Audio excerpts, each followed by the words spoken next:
I'm just joking. I'm messing with you. But it's a little bit more to it. I ain't trying to create division, but I'm trying to warn y'all. That's all I'm doing is warning y'all.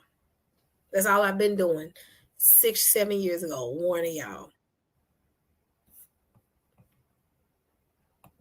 What's going on, Berean Scholar? What's up? I am honored to be here, sis. I'm not going to be on here all day. You good. I'm messing with y'all. You good when I said that. I was just really messing with the people. What's up? What I want to do is I, now I want to thank you. I just want to thank you because last time we was on I think with Pastor Richardson, and you said Uh-huh. something about this same situation.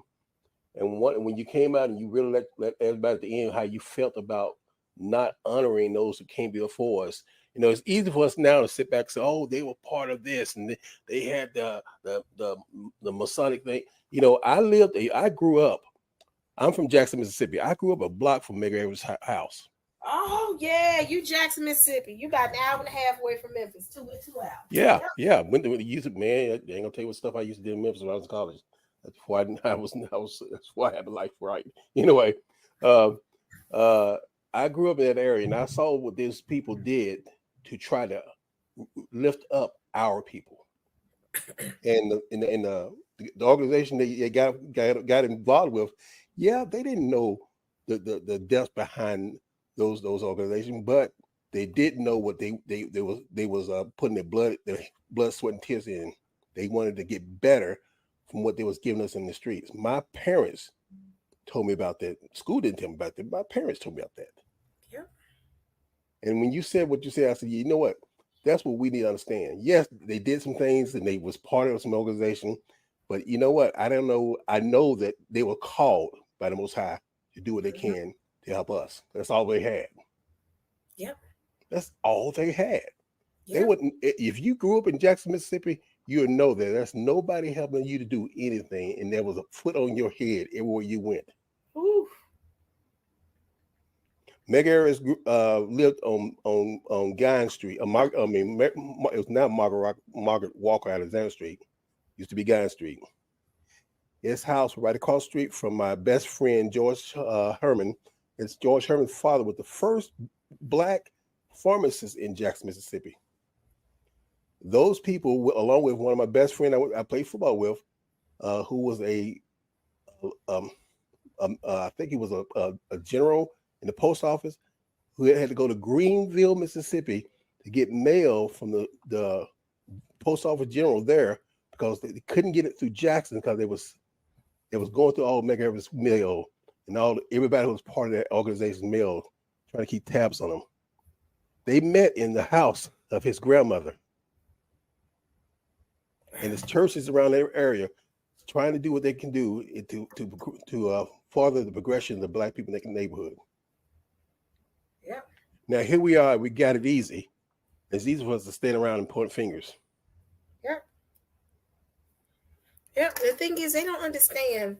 I guess because you came up in the South, I came up in the South, and some of us, even though we wasn't a part of the actual movement itself, I saw some of the aftermath of the movement. I saw some of the conversations that were had Mm. during the movement. I saw my legacy and my history of my great grandmother creating doors, opening doors for our people when people were shutting doors in our faces. Everybody forget about was it the Green Book? Yep. The The Green Green Book Book. was real talk Yep. because we didn't have access.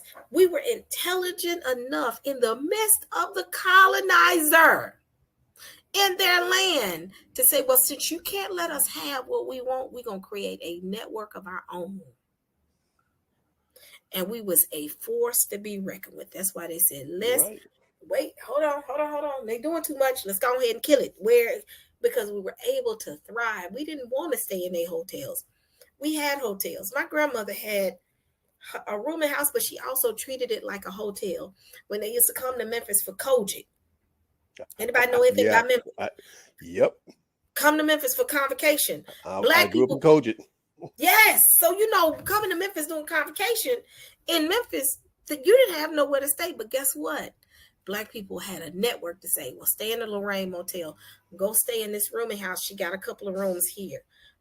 This one over here got some rooms here. We thrived and survived. That's That's how we why they did said it. we got to kill it quickly. Because these ninjas can survive in the midst of the oppression. We didn't Mm. want to go to their grocery stores. We had our own grocery stores. We didn't want to go to their eating facility, their restaurants. We had our own restaurants. We had our own schools. We had our own stuff. My grandmother, We again, my great grandmother had a rooming house and had enough space to say, I got some open rooming houses. She was Baptist, but she had people that she knew that was coming for convocation that came to stay in the rooming house. Even as a kid, some of them still stayed in the house because they knew her. And she was dead and gone.